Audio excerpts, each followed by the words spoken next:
Naam, tunakutana tena hapa kwa mara nyingine kutazamia mchezo ambao Young Africans walikuwa ugenini dhidi ya Mashujaa ya kule Kigoma, na mchezo ulitamatika kwa Young Africans kuendeleza ubabe wake wa kupata ushindi wa jumla ya goli 2-0. Tuko hapa kujadili na kuchambua mwelekeo wa klabu ya Yanga, lakini pia kuelekea katika ushindani wa kuibuka kidedea ama kubeba taji la ubingwa wa ligi kuu Tanzania bara NBC Premier League, ambapo timu mbili za Simba na Yanga zimekuwa zikichuana vikali sana na zimekuwa zikiachana kwa jumla ya alama 2 pekee, na kila mmoja akiwa anatolea macho kombe hilo. Sasa nimejaribu kuangalia kwa namna ambavyo Young Africans leo hii wamecheza. Kiukweli wameonyesha bado kuna nia ya dhati ya kuweza kunyakua ubingwa huu kwa msimu wa 5 mfululizo. Ukiangalia namna ambavyo nipende kumpongeza Mudathir Yahya Abbas, namna leo aliperform na ameweza kuwa man of the match, lakini ukiangalia goli lake zuri kabisa, goli la kwanza la Yanga ambalo amelifunga Mudathir Yahya Abbas, unaona ni kitu ambacho kiukweli kinatia matumaini ya kwamba wamezidi kuwa bora katika namna ya uchezaji.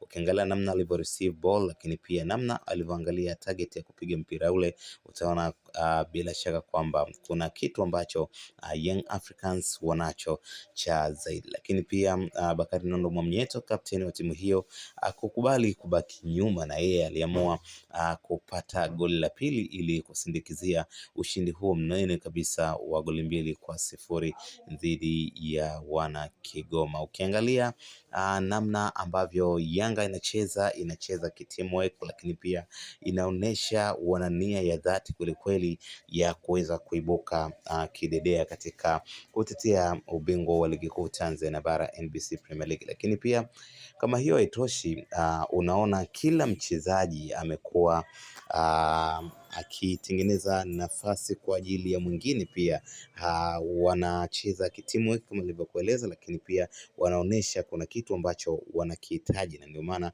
wamekuwa mara zote wanacheza mpira wa kasi. Lakini pia ukiangalia Young Africans kwa sasa hauwezi kutabiri nani anafunga katika mechi fulani, kwa sababu tulizoea mfano mechi kadhaa nyuma Alan Okello Starboy lazima ashinde, lakini leo hii unaona amekuja kufunga mtu kama Mudathir Yahya, lakini pia amekuja kufunga Bakari Nondo Mwamnyeto ambaye ni beki la. Ukiangalia wakati mwingine pia unakuta Prince Dube anafunga, wakati mwingine anashinda mchezaji mwingine Pacome na vitu kama hivyo. Kwa hiyo ukiangalia namna ambavyo Yanga imejitengeneza, si ya kutegemea mtu mmoja, lakini pia si ya kutegemea kwamba tutaenda kumkaba mtu fulani kwa ajili ya kuzuia mashambulizi. Young Africans wamekuwa wakishambulia kutokea kwa kila aina ya mchezaji, forward, lakini pia tumeona midfielders pamoja hata mabeki. Mara kadhaa tumeona Bakari Nondo Mwamnyeto amefunga, lakini pia tushaona